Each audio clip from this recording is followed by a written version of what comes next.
Hello and welcome to the Fabric Spotlight, a series of talks on everything cloud, infrastructure, and enterprise. Our guests are enterprise CXOs and infrastructure executives. Today, I'm delighted to have a talk with Nitesh Trikha, Chief Product Officer of View. Hello, Nitesh. Thanks for joining us today. Hey, Prabakar. Great to be here. Okay, so everybody kind of knows you as this chief product officer at View and all of that. But before we get to that, I think it would be good for the audience to know your background a little bit. So, how about you share with us your journey so far? Absolutely, Prabakar. So I graduated from NITK, I think it's called now. But at 96, it was called KREC, or Regional Engineering College of Surat back in India.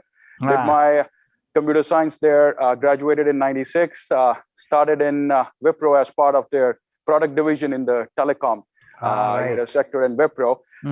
Just like most of us, made my way through to US and landed here in 98. Was working on ATM switches. And some of the young engineers, I tell them, it's not the ATM you go get the money. It's actually, a protocol that, was not the packet-based, but frame-based protocol that we used to do for, network communication. So worked on that and, ended up at Cisco in 2000 in the, ATM switches division there, which was an acquisition Cisco did with Stratacom. Stayed there for a couple of years in engineering. And as Cisco decided IP is going to be the backbone, most of us in that division then, got into other areas. Right. And I was lucky enough to find my place into new business venture groups in Cisco, which at that time was looking at application-aware networking as a new paradigm. And I was one of the initial members for a product called Application-Oriented Networking, or Aeon. Product line where we said, let's have the network fabric look into application messages and route them not only just by virtue of standard QoS in the header, but based on the actual payload, get them to the right destination with right amount of flexibility plus also reliability and agility. Essentially, providing the high priority packets the right level of highway on this network and getting that QoS implemented. And at that time, MPLS was getting introduced to IP world, taking connotations from ATM and implemented. So we worked on that, and in new business venture groups at Cisco, many initiatives which were futuristic were being played on that founded the foundation for the next set of things Cisco will do. And Aeon ended up being one of those things that got into business unit and then also into a application-aware, focus within Cisco. So that's where I was, and as part of my journey there, started off in engineering, went on to, in technical pre-sales, plus also sales, and then post-sales role, and did that for a couple of years, and then got back to States in 2008, where in Cisco, we were then looking at going into industries. And I ended up being shipped to the Yankee Stadium, where we were implementing the first, solution that will take the IP converged network. Not only will it do data, but it'll integrate voice, video, and application services to bring back fans in the stadium with new experiences. And that's where I led that implementation. Then, did a couple of the solutions in the industries, whether that was in transit, smart buildings, smart spaces, smart cities, service exchanges when clouds was, being born in enterprise, and everyone was looking how they could take their IT applications and services and monetize that in the industries for their peers. And my last role at Cisco was the CTO for Industry Solutions Group, leading the architectures and also new solutions to market. Wow. So that's my journey. And, then as I was looking to do something next interesting in my life and in career, I ended up here at View and leading the product team here on the digital infrastructure, cloud, as well as the applications. Yeah, it's interesting that you have had a few TLAs and FLAs in your career, like ATM, AON, XML, MPLS. Absolutely. Don't forget SSL, Yes. then TLS, and then a couple of T's there with MQTT and all that. Absolutely. All the alphabet soup have been covered. That's correct. That's right, Prabakar. So now it's your career is interesting, right? The two phases. I mean, like actually three phases. There is the Wipro phase, and then there's the Cisco phase. Now there's the View. At least maybe you can kind of tell us about how you looked at the industry, from a Cisco point of view versus how you are looking at it from the View point of view. I mean, these two must be not quite the same, right? Uh, some of it is same and some of it is not, Prabhakar. So let me first take the similarities. If I look at journey of Cisco, Cisco was founded with a very basic principle that let's send data over wires. That was it. That was a simple premise that a wire should be used to send data, and it should be done in a standard, secure, and scalable way. And that wire now is truly the infrastructure for this current revolution or IT revolution that we all call internet, and then hence the applications and experiences where I'm sure you will recollect the times that when we had to call back home back in India, we used to wait for a certain time in the night, and we used to watch the clock for 3 minutes, and we used to only do it on Sundays because that was the time that you could get the best rates, right? Yeah. To where now we don't even think. The connectivity is on our fingertips, and that we have seen in our lifespan, and how that infrastructure truly transformed communication, connectivity, and hence the experiences that are now part and parcel of our lives. Similarly, if you look at here at View, while we have digitized the skin, and you see behind me with our sunglasses for the buildings that we have implemented, the underlying platform for this is the wire. That wire that goes across the glass, it tints it today as a function. It gives us ability to monitor it remotely plus locally, and then allows this wire to become the platform for transformation of these build spaces. So in Cisco, it was about using infrastructure to transform many industries. Here, it's all about taking infrastructure and digitizing the build spaces or buildings, transforming the engagement, the experiences of build spaces and us as occupants within the spaces. So yes, there it was all about multiple industries, infrastructure as the core. Here it's all about taking that infrastructure, applying it in an industry, and transforming an industry. Right. So talking about transforming an industry, right? So we talk about building automation, building energy. Which is the business that View has built, and there have been so many players in the building automation space, right? But View comes across as this unique value proposition that's very well stands apart from everyone else. So how has the company managed to build up this kind of position in the industry? Absolutely. So I think Rao is our CEO and chairman. He started off with the vision that when you transform a day-to-day object, the impact of that is huge. We all have seen that with phones, now with cars, and so many things. He said, in order to transform the building, what's just one day-to-day object that we can start transforming and see the impact of it? And he started with the skin of the building. And in the skin of the building, he started up with this great, magical material called the glass, the windows, where we can see through it. And he's like, while the whole purpose of Windows is for allowing us as humans who are outdoor species to always be connected to outdoors while we are in these shelters, then why is it we keep bringing bandages on top of it to essentially cover up those windows with blinds or shades? The reason for that is fundamentally the disk called the sun disk.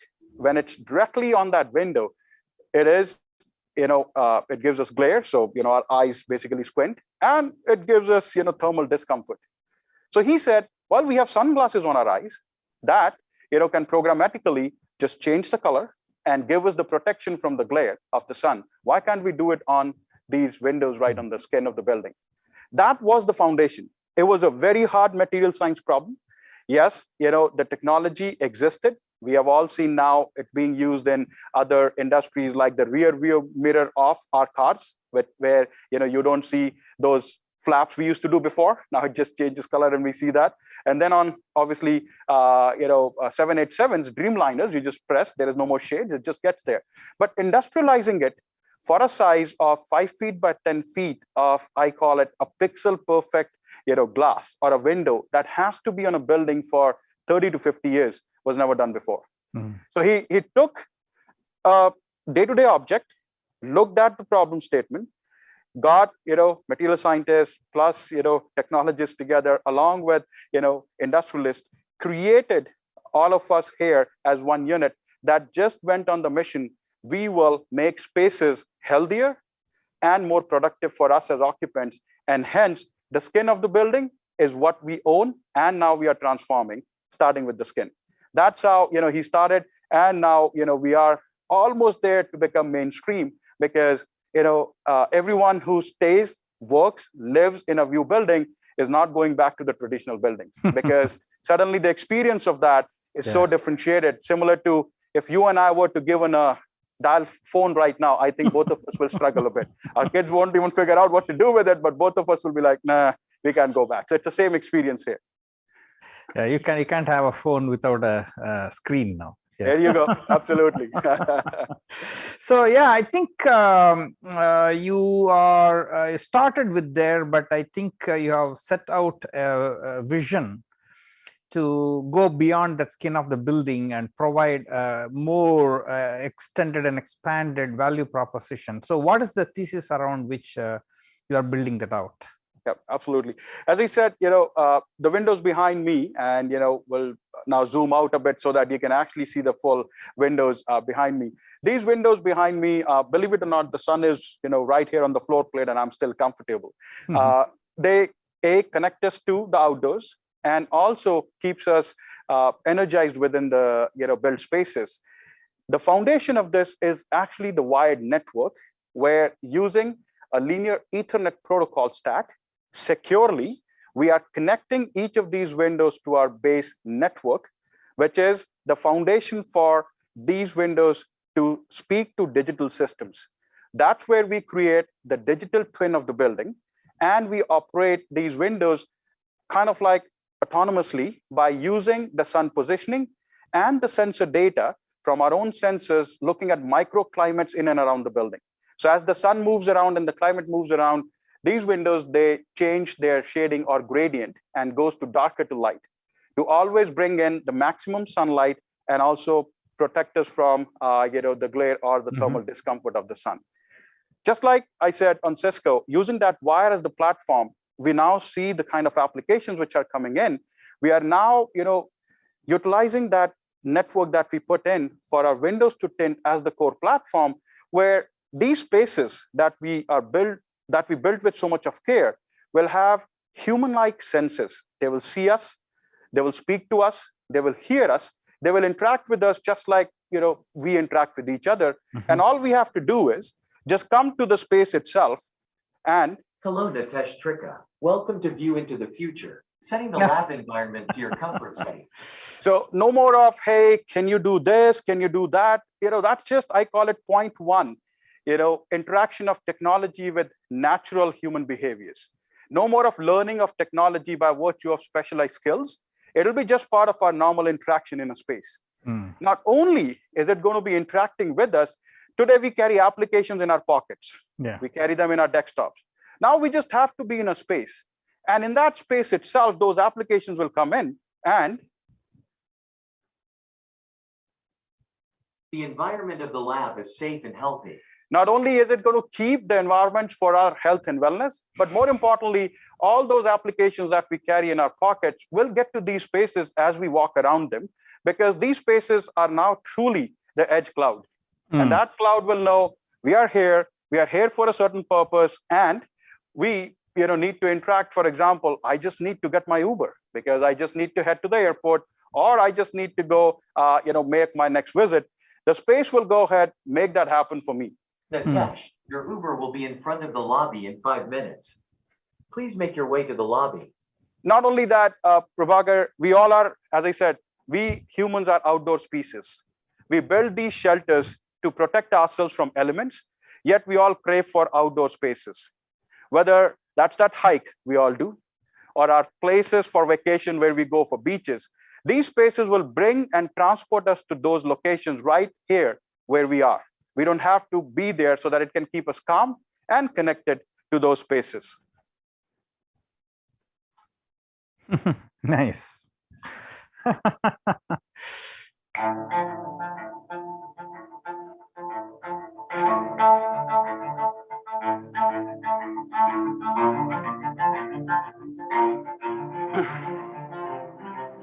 Nice.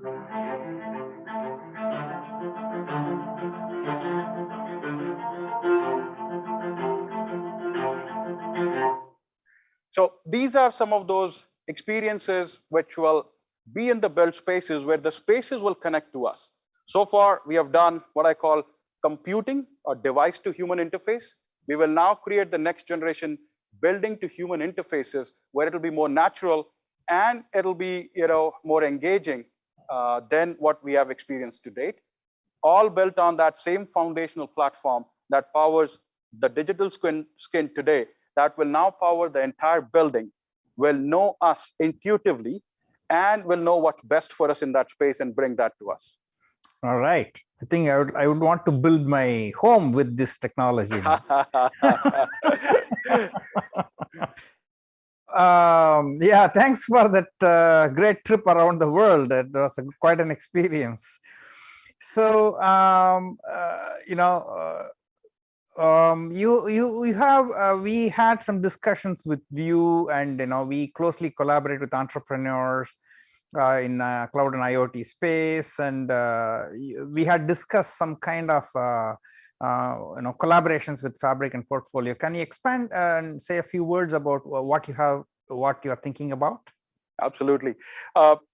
Every revolution requires infrastructure as the foundation, Prabakar. Without infrastructure, no experiences, no applications, no technology, no industry, and the world will innovate. So to me, infrastructure is the core foundation on which you transform industries and bring in change in society. Right now, we are at the cusp of a change that all of us are experiencing, where sustainability, health, and wellness is the core to all of us, especially in the built spaces that we all live in. And an infrastructure there that has to be secure, it has to be agile, and it has to be scalable, similar to what we all have done in technology on cloud. It's about time to now lift and shift that cloud to the edge, a true edge where we all stay. And in that, it needs to have every foundational element that has gone in the last decade to make cloud, I call it prime time now, because everyone now thinks cloud first. And 10 years back, if you and I were discussing it with the CIO, they'll say, nope, can't do cloud, not secure, I'm not getting that out, to now a place where everyone goes cloud first. Similarly, this edge, which is the buildings, they have to now come to the same parity with the existing cloud infrastructures. The work that you and your entrepreneurs are doing, taking a specific problem and engagement on the edge, not only for just IT, but for OT. Because operations technologies are truly now becoming at par with IT, and I do believe they will, go a little ahead, because the spaces, the industries, and also the overall systems are now going to, merge together, where machines, systems, and humans will live together, and they will have to interoperate. And for that, the edge has to get to the next frontier. The work you and your entrepreneurs are doing are bringing in that knowledge of cloud, IT innovation, be it security, monitoring, and also, I call it fault detection, prevention, and AI and ML. All of that is now getting packaged into edge. And for me, I'm looking forward to working closely with you and your entrepreneurs to see how we can collaborate together and accelerate this transformation in the build spaces. Thank you very much for that. And we have, I think, introduced a couple of innovative companies to you, and you are engaged with them. So thank you very much for that. So an interesting question, especially in your space, right? I think the people are a little conservative in that space, right? And how are they taking to getting the SaaS and getting connected over to the cloud and sending the information and processing and all of that? Are they nervous? How are you handling their cloud security angst. Oh, absolutely. So the real estate industry, rightly or wrongly, we can debate, has been conservative in terms of transformations and adoption of innovation, because in real estate, as they say, there is always a race to 9, not being the first one, because they just want to make sure that they are not the guinea pigs, if you will. Right. And quite frankly, the asset that they build, the lifetime of that asset, requires them to be very cautious and paranoid. You cannot, have an infrastructure that's fragile, and that's going to break the fundamentals and foundations of what a build space or a building needs to do. But having said that, the transformation around us of every day-to-day object, starting with a phone in our hands, to the light bulbs that we use or the lighting fixtures we use, to then the HVAC systems, energy systems, access systems, the automobiles, and on and on and on. That transformation is actually helping the build spaces or the building industries or real estate industry to look at that there are foundational principles of technology that are going beyond just serving technical systems. They're now serving industrial objects. They're serving industrial systems with reliability that never existed before. So the foundation of, I would say, IoT happened 10 years back or around that time. Finally, it's coming to terms with what the T means to internet. So far, the T was always an IT device. Now that we are bringing in industries, industrial devices, machines, robots, automobiles, finally, we in the technology are able to understand the details and the challenges with it. And collectively, we are solving it. And one thing at a time, it's getting transformed.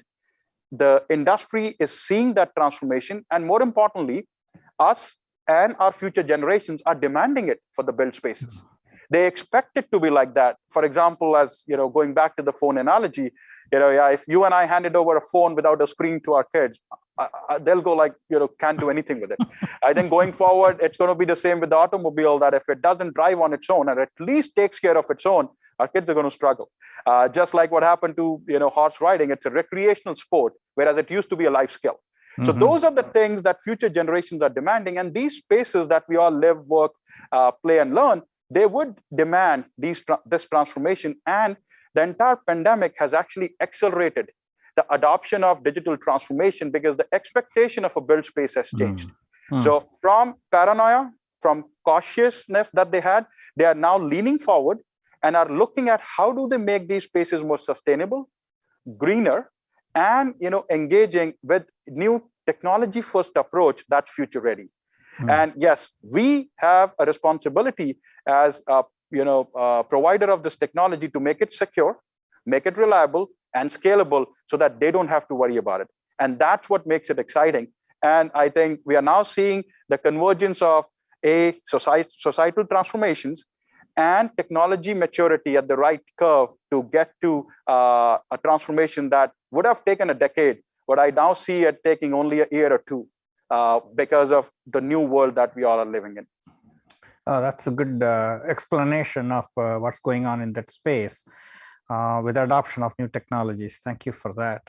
So, we kind of touched upon the security aspect a little bit. There is this notion of zero trust networking. So that's jargon, and everybody is zero trust washing everything, right? So in your industry where you are going in and talking to these customers, is it just jargon, or is it really meaningful for them? Oh, absolutely.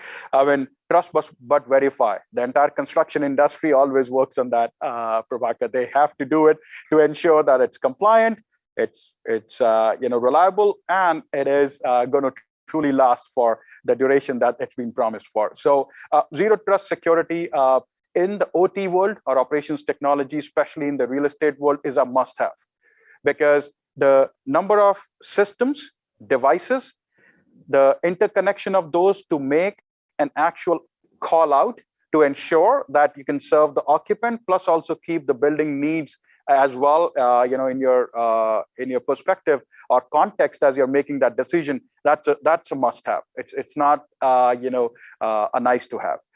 The reason so far the industry hasn't adopted all the other technical, innovation within their own purview has been because of the lack of, their confidence and their lack of trust in the security and reliability of technology. Now, with the paradigm of security finally catching up in the world of IT, because federated clouds, workloads, microservices, data, applications are going through so much of transformation, where previously, the IT applications used to be protected device that never left the premise, application that got installed, securely speaking to an application that was managed by the IT teams or CIOs. Hence, there was never, a need for you to do what I call, trust must verify. As long as it's in your firewalls, it's all good. Right. There are no more firewalls now. And in this new world of hybrid, work environment, there are no walls. You have to get down to the foundation of the packet, the place, and the message that it belongs to. And you have to verify that at each step as it navigates to ensure that you are not compromising the security, because intellectual property is the core of any enterprise or any organization. So that applies to systems. And we have seen that over the last couple of years, the security breaches in OT systems have happened because everyone trusted the devices on their OT networks. They forgot you can't trust. You have to build verification of every action, every engagement and message coming in. So here it's actually front and center. And believe it or not, as part of my deployment of my network infrastructure, I do go through full security and InfoSec compliance before it gets approved and it gets operational, including the cloud infrastructure where I'm actually keeping some of the building data. They also want to make sure that it's all secure. And it's not just out there in the open. Okay, very good. So now you talked a little bit about edge cloud before, so that was a good explanation. But I think how is that intersecting and leveraging the 5G rollouts? Yeah. So if you look at 5G rollout, everybody is saying the edge will be the new cloud, because you can't afford to have the latency of the workloads all the way to the central clouds and then have those applications being done. And there are various industries and segments that are looking for it. For me, inside the build spaces, if I look at applications, as I said, machines and humans will coexist. So you would need those machines which are going to be on wheels or walking. They would need a secure over-the-air access to the main brains, which is going to be the network and the workloads of applications to perform their functions. More importantly, the number of devices that we all carry today, and it's going to increase, X folds. So you do need bigger spectrums, but in that bigger spectrum, you would also need to bring in processing of those messages closer to where we all are or those machines are. And as millimeter wave gets to become at the forefront of deployment, we all know the physics will kick in. The range of that RF signal is going to go drastically lower, and it will not go through walls and other areas. So for us, what I'm looking at is using the same infrastructure that goes in to power the digital skin. It has enough fiber and other coax plus other wiring infrastructure as a backbone that we can start to light up not the small cells, but a micro or pico cell network that will truly look at this devices within the spaces and connect them securely.